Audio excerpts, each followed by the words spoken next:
Hi, foreign scientists, engineers, and tech companies from Amazon, Google, and Microsoft, and beyond. If you think the US visa is just too expensive, maybe it's time to take a look at China. Global talent, China is looking for you. China is responding to Trump raising the cost of the H-1B visa from $1,500 to $100,000 per person, and you are not ready for their response. Through their state-run newspaper, the Global Times, they said, in an era of globalization, the cross-border flow of talent has driven technological progress and economic development worldwide, and then continues on by saying, China welcomes outstanding talents from all industries and fields globally to come to China, take root in China, and jointly promote the continuous progress of human society while achieving personal career development. And given the economic growth China is experiencing as a result of their government actually reining in the capitalists in their country, it might not be a bad idea to move over there and get a family established.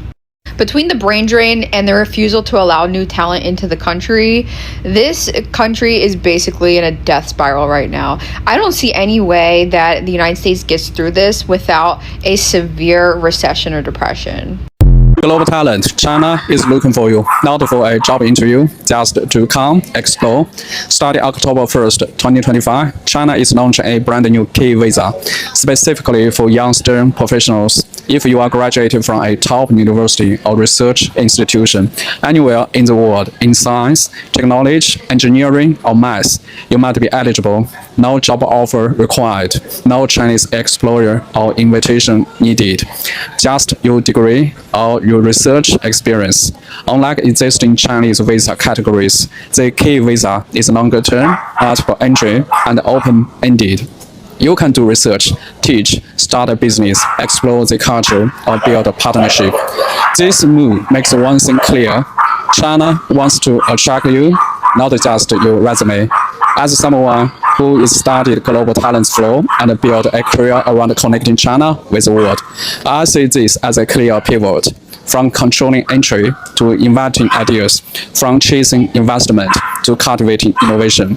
I'm Yuan, a Chinese scholar unpacking how this country really works. One visa, one policy shift, one opportunity at a time. For global tech talents under 45, especially in the fields like AI, quantum technology, engineering, and mathematics, no need for an employer or invitation from within China, making the process much easier. And yes, your family can join you too. Well, since in the US, things are moving in the opposite direction, the cost of a visa has jumped to $100,000 per year. So maybe it's time to consider China. And we support you to experience a different culture. So what do you think? Would you like to come to China? I'm Katie Tong, business analyst in China. Talk to you later. What China just did to President Trump. Let's get into it. China isn't out of hot waters by any means, but China being China, they never play by anyone's rules. Okay, China has just stepped up their game with a brand new slogan. China is now offering easier access into their country. They are saying, we welcome more foreign friends to visit China and enjoy their stay. The upgraded tax refund policy will make shopping in China more enjoyable. We hope that high quality and reasonable price made in China products can find their way into more households and bring benefits to more people. Now here are some of the rules when visiting China. China is waiting for you. The NIA has decided to further relax and optimize. Is your China your next vacation destination? Pay attention. Key point.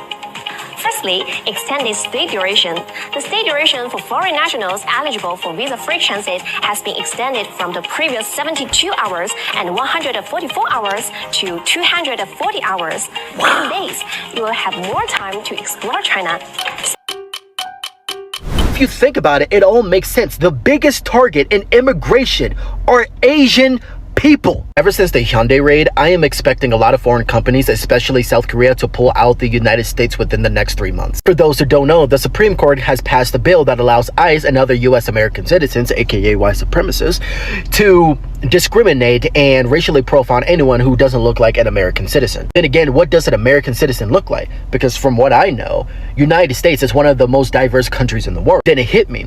There was a very clear line when it comes to discrimination. They aren't talking about black people or Native Americans because we've been here long enough to where they know they cannot remove us in any way, shape, and form. We've been here from start to finish. Additionally, black people makes up $500 billion a year to the economy. Our spending power is so incredibly vital that for them to remove us would be catastrophic to the American economy. So that rolls out Native Americans and black people. What they are talking about is the early waves of immigration from Latin, Asian, and Middle Eastern countries. This started with the Chinese in 1848. During this time, there was allowing immigration within the United States, but there was a catch. It didn't specify who was allowed to come into the United States. They was hoping more Europeans than anything else to migrate to the United States. Italians, Spaniards, French, Englishmen. These are the type of immigrants they were hoping for, but they didn't just receive them. They received the Chinese, the Japanese, and the Korean. American leaders didn't like this at all. They wanted to get rid of the Chinese immigrants, and by 1882, they succeeded in doing that. Peep game real quick. In 1882, this was the time period where both Koreans and Japanese people arrived to the United States. It wasn't just Chinese exclusive. No, they were aiming for both Koreans and Japanese people. One of the few people, if not the only person that has spoken out against this, was Frederick Douglass about the Chinese Exclusion Act. This is the first law ban that prevents any ethnicity, more specifically targeting to Asian people. It doesn't allow them to buy any type of property and prevents more immigration coming to the United States. This wasn't lifted until 1943. Besides the civil rights movement that comes much later that opens all immigration, the main reason why America opened their immigration to Chinese people is not because they just changed their mind and like Chinese people. It is because in World War II, China was a U.S. ally and the United States wanted to make themselves look less racist because it puts them on a world stage. That happened in 1943. They was going to revert that until the civil rights happened. There wasn't a single point in history where America actually liked Asian people. Never. It just got a little bit smarter and decided to weaponize you against black people instead, while silently oppressing you and keeping you silent and at bay. Because since 1848, their goal was to get rid of all Asian people, and that still hasn't changed.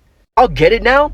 Everybody else up until this point was nothing but a warm-up. The real target has always been Asian people. Always. Besides any other immigrant, Asian people are the biggest threat to jobs, political, and social economic power. And after that Hyundai raid in Georgia, that pretty much proves my case. I'm gone. It is evident that China doesn't play the game the way other people play their game. The cards are always on top, you know. And I've been trying to understand the manual that they function with, and you can tell that they have an history. This is another opportunity. When one door closes, another one opens. I just want to address this. This has been an informational compilation. You can also share thoughts in the comment section. What do you think about this new opportunity? So I want to say this for those who think because they believe China isn't an immigrant country, that should be an obstacle for them to move to China. I want to tell you this. China is the world manufacturer. Like, China connects the entire world. Look around your house and see how many things are made from China.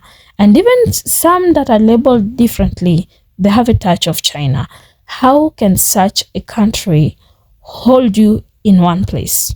So their goal is to connect the world. It's to see a peaceful world where everyone will connect with everyone and have this intercultural exchange and also have this business flourish. Like, you know, it's prosperity. I love that about China, and that's what makes it a different state, yeah, where you can discover an opportunity in a different way.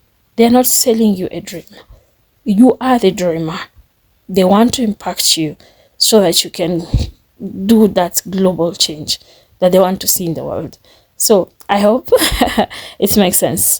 Like the video for recommendations, subscribe if you're new here, share your thoughts in the comment section, and do not hesitate to leave me a thought. Goodbye for now. Appreciate you.